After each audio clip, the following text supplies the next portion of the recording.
Last October, a far-right conspiracy theorist broke into Nancy Pelosi's home and bludgeoned her husband. Prominent Republicans mocked the attack and promoted conspiracy theories about it. Last August, an armed Utah man who threatened to kill President Biden was killed as FBI agents attempted to serve a warrant on him hours before President Biden landed in his state. Some on the right claimed that the man was simply a, quote, Second Amendment enthusiast. In recent weeks and months, those on the right have repeatedly called for, quote, civil war, with an Ohio state senator saying that if Republicans lose the election, quote, it's going to take a civil war to save the country, and it will be saved. The president of the Heritage Foundation likewise said that, quote, we are in the process of the Second American Revolution, which will remain bloodless if the left allows it to be, close quote.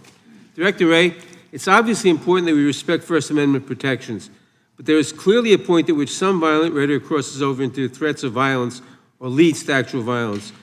Could you describe how the FBI looks at this relationship between rhetoric and action and what you are seeing around the country? So I appreciate the question, and this is an issue that I've been talking about for some time. In our view, there is a right way and a wrong way under the First Amendment to express your views, no matter how passionate or even angry you are. And violence and threats of violence is not the right way.